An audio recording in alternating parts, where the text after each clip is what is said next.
regarding your academic background and your previous experiences? Well,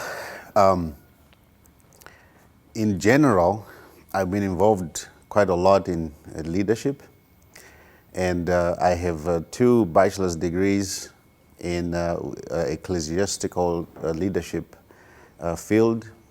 Another one in that, and the other one in intercultural studies. I also have an MBA, Master of Business Administration, and also a Master of Arts in Theology, and a PhD in Education and Development with a minor in Workforce Education and Development. And throughout the work experience, I've served in like I said, in lots of leadership roles, and have been a professor in various fields, including the theological field, technical field, believe it or not, and the business field, and some education fields as well. And I don't know what else you want to know. His background: I'm married to 1 wife, and I have 5 children, 2 boys and 3 girls. 2 or 3 boys? Huh? 2 or 3 boys? 2 boys. Okay. 2 boys and 3 girls. Okay. Yeah. Did you choose to lead, or did your organization choose you? Well, this position here is only by appointment. You don't really volunteer to serve in it, and so it was a decision from the board of directors of the organization, and who approached me after serving here for 1 year as a professor and nearly a year as academic dean or dean of faculty, head of faculty. They approached me and asked me if I could take the position of rector, which I took a while to think about and then accepted. So yes, the organization asked me to lead. So Yeah. Let's move on to the next question. Considering that the university has both international and national students, who would you say are the most dedicated and focused in the learning process? See, education is, learning is relative. You don't really compare to see who learns better than the other, because there are so many different learning styles. So I would think that question is better if you rephrase it to say, between the international students and the local students, who of them have a better grasp of the material in learning. Now, if the question is posed like that, then I'll tell you our international students do have an ease of grasping of the material because they have actually learned with English throughout. And the language becomes a major barrier for our local students because most of their education is not being done in English until they come here or they have other options and opportunities. Whereas with international students, they have been learning in English throughout their life because most countries have English as a language for their education. So you can't really compare to say which ones are better than the others, but just saying that our local students, our Albanian students, face some harder barrier in terms of language, and our international students is a little bit easier for them because they quickly understand and grasp the English language. So Albanian students do have capabilities, but they are really not getting up to their full potential because of the language barrier. And that's how I can answer that question basically. Considering that Nehemiah Gateway University is the only university in our district, what would you say, in your opinion, is the biggest contribution you have given to our community? Well, here in Nehemiah, we focus both on theory and practice. We don't just train students for theoretical understanding only, but also practical training as well.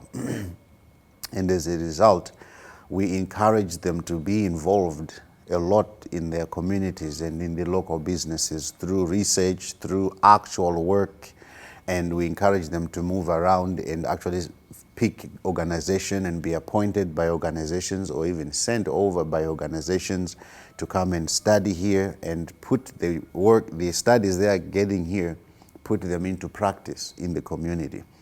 We have reached out to several organizations. Right now we are working with Tsatso Winery to try and help them reorganize and restructure their organization into an actual competitive business environment. And we have also worked with the Lincoln Center in Tirana and also the Kennedy Center here in Pogradec with their students that we train here who then in turn work for them. We have also affected in some way or form some small organizations or businesses in Pogradec, such as Tradita Pogradecari, that bakery. The student did a good research there where we helped them restructure some of the things they were doing. We've also worked with Diaconia Albania, this non-profit organization, try to help them with their material management and stuff, did good research for that to try and figure how things can go. We have also assisted, I think, Villa 31 in Tushimist to also do a research and organization. There are several other small and medium enterprises in Pogradec we have worked with in direct contact and in a lot of mentoring of their students to try and bring their systems and operations to a better standard that is acceptable internationally. So we are also open to inviting a lot of organizations or businesses who may want our contribution in terms of assisting them in their business systems and business operations, to improve their marketing systems, improve their material management or accounting systems. We're just here to serve the community and the businesses here. We are basically open. So we are intending to affect our environment in the community and region that way, that we become basically a source of training for their employees and a source of training for the business owners who will in turn take that information we give them and improve the system.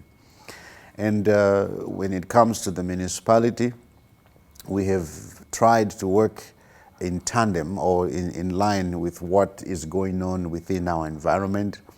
Lately, I think a couple of times we have done a research to determine what type of business sectors are found in Pogradec, and we send our students to go there in every street, recording every business, finding out what they do, what type of material they do, and we'll publish that that material so that people who intend to come and establish any businesses here will take that information and they can be helped. We've also taken the time to go to Vlora because Vlora and Pogradec are generally similar in terms of their source of income, which is tourism. So we wanted to compare to see what sort of business sectors are found in Vlora and what sort of business sectors are here, compare them together, see how things are. And with the basic discussions we have had with the mayor, and he has heard what we have done, and we are beginning to see even some of the things, the changes that we kind of discussed within passing that are being implemented even right now. And the mayor kind of expects us to also do research in that manner so we can share with him. And currently we are going through Pogradec, doing a research to find out what is the impact of the COVID-19 on these businesses. So we have our students passing the flyers and having interviewed. They've been doing that now for the past month, and they'll do it all the way until the end of August. We're collecting all that information so we can find out how were the businesses here affected by COVID-19. that data will help us to see where the training needs fall in, and what other helps and assistance we can give to the business organizations in here. So as much as we want to get involved in there, we want to be educated also in what the needs are and some of the things that we can do to improve the environment. So, why the student of the future should choose NGU? Because here at NGU, we focus on quality education and excellency in education. We do not have any other alternative ways in which students get their degrees. The students here have to earn their degree. We have students, at the moment we have a student who comes here, they have to go through about 29 modules in the bachelor's degree and about 6 terms of practical training 1 all the way up to 6. And in the master's level, they have to go through 19 modules, which comes up to about 120 ECTSs in there. So we focus generally on making sure that the student's improvement has actually happened. A student is not allowed to go forward to the next level unless they have passed everything prior to that. If they have any class they haven't passed, they have to retake it before they move forward. So any student who would have graduated from here means that they have gone through the program and have passed every part of their education.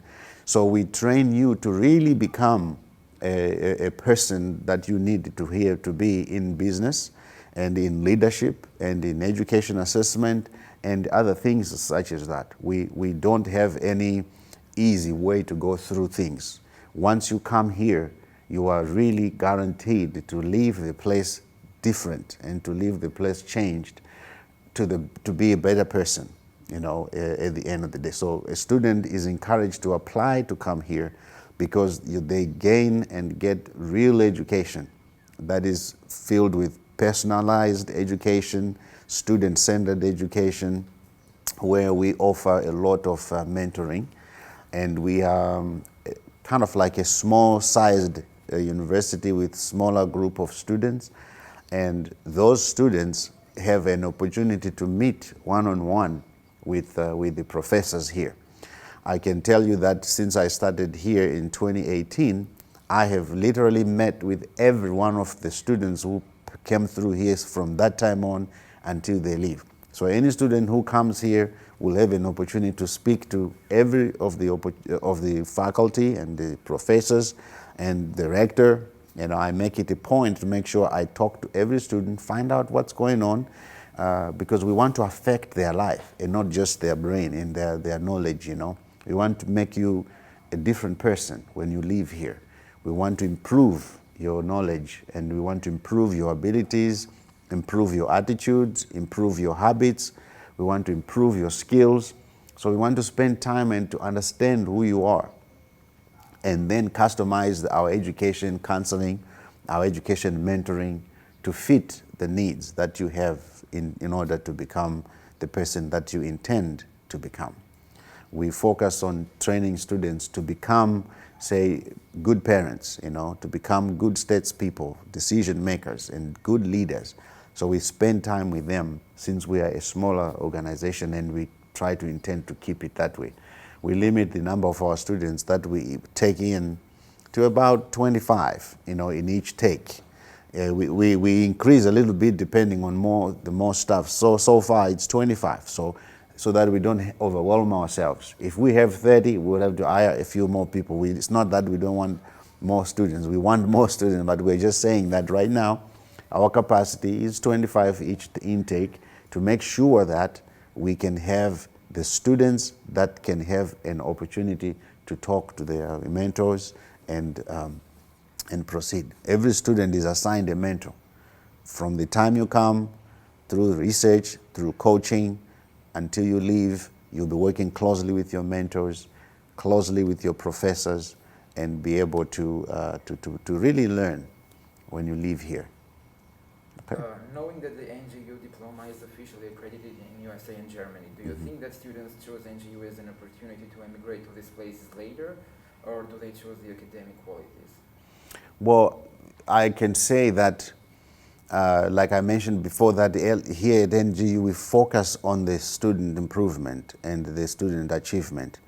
We try to teach them here to be involved in their environment, basically using the local businesses in some way or form, which will continue to improve the society as a whole.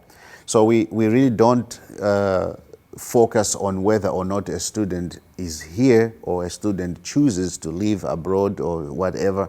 Our main focus is that each student who comes through here be fully involved in their communities, in the development of their communities, wherever life leads them. So suppose life leads them to Germany, then we would like them to focus on their community even back home, even if they are led to go to Germany. If life leads them to Australia, if life leads them to Japan, wherever they go globally, our education is focused on that. That's why specifically one of our strengths really is that our degree is accredited in 3 nations. This is the global viewpoint we have, that wherever our students go, they are able to fit in and to become a part of the community in which they are going to. So we don't really intend or try to worry or ponder whether or not students come to us only as a gateway to other countries, but we want them to come to us as a gateway to their success in life. So success in life may lead them to Pogradec, Kocha, Tirana, New York, Albanian, or wherever they go. They are led there because they are being successful. Okay. Have you ever considered to expand your academic program besides economics and business that you already offer? Yes. Currently, our business degree is in business and economy, but we are also expanding it to business administration, which is an overall larger umbrella of in the business trainings. And so what we are doing is we are trying to expand that business administration degree so it has different focuses, including hospitality and tourism, community development, entrepreneurship, marketing, accounting, and other areas that are found in the business environment. And on the social side of things, we are also expanding, creating a new degree program in social work or in social sciences in different areas, which will help with community development areas and including therapy and healthcare management and other things like that. And we intend that at the end of the day to expand even our master's level degree from being just a master's in leadership to a master's in business administration, which can also have other different attachments to it, emphasis that are given over there, which will then kind of mirror what expansions have been happening in the bachelor's to also be the expansions happening in the master's as well in that regard. Do you have any advice for the youth of Pogradec? Yes, I do. Most times the youth tend to be short-sighted. When I mean short-sighted, they don't see beyond today. They are excited about their life now because they think they will remain 20, okay? They think they will remain 15 or 35 or something. Believe it or not, your life goes all the way to 120 if you are blessed with a life like that. The youth of today are actually people who are going to take care of the next generation world. Now, some of us are left with less than 40 years to live, okay? We are left with less than 20 years, and the next thing that you're going to find out is probably one of you will sit in my chair right now and offer an interview to some of the younger generation that will come. So don't lose sight of the idea that you are not living today as the entirety of your life. You are living today to prepare for tomorrow. So be prepared to become an effective citizen in the next future, and be prepared to become the leaders of organizations, leaders of educational institutions, leaders of countries. Some people don't even think or imagine the idea that one of these days you may end up being the president of this country or being involved in any political. There's no time where a bell is rung to say, oh, you are born a leader or you were born. No, things happen and you work towards certain environments and certain occupations and things like that. So for the youth of today, I say, expand your vision of life and know that this is not it. This is preparation. Think about yourself like, I'm sure you guys know what a butterfly is, right? See, a butterfly goes into several different stages. One of the stages is a caterpillar. Now, if you look at the caterpillar, you see them all over the place. They're just grazing and walking all over. It's a full-fledged life, species of a caterpillar. But it only is a limited lifespan because it's just going to convert into an actual flying insect. You see what I'm saying? So this is the viewpoint you should have when it comes to life, that you are in a pauper stage. You are like a caterpillar. You're just, of course, they eat a lot as well, the teenagers. So you are in a caterpillar stage. You are being prepared to become a butterfly later on. Now, what kind of butterfly are you going to be? What type of colors do you want to display later on when you are fully fledged? What sort of a person do you want to become later on when you are fully fledged? And that depends on the type of things you prepare yourself for now. Your education, your social time, your choices especially. And some people's lives have been cut short because they made very bad choices. So sit down and think. 20 years from now, don't say 5 or 2, 20 years from now, where will I see myself at? When my hair becomes gray, okay? Where will you be? What will you be doing? What sort of person will you be known to be at that particular time? Don't always think about, do I have food? Do I have clothes? Do I have a cell phone? Do I have... No. Those are just preparatory stages right now. And that stage lasts 25 to 30 years. They say life begins at 40. But then before you get there, what are you doing now? What are some of the things that you are doing? So in one sentence to the youth, I say, you are in a preparatory stage to live your life tomorrow. Okay? Do something about it so that tomorrow becomes better. Because you don't think about it now, but you're going to have children once, later on, if you so choose. What sort of country do you want them to live in? And what sort of environment do you want to raise them? Would you want to repeat the same not so good environment that you grow up in? Or would you intend to change it so that your children, not even them, but even your grandchildren, will enjoy a better country and a better Pogradec than what you have now? Okay? Yeah. You want your future generation to look back and say, our forefathers, referring to you, did this, and that for us. Okay? So expand your vision of life to the future. Live today to be able to enjoy the future.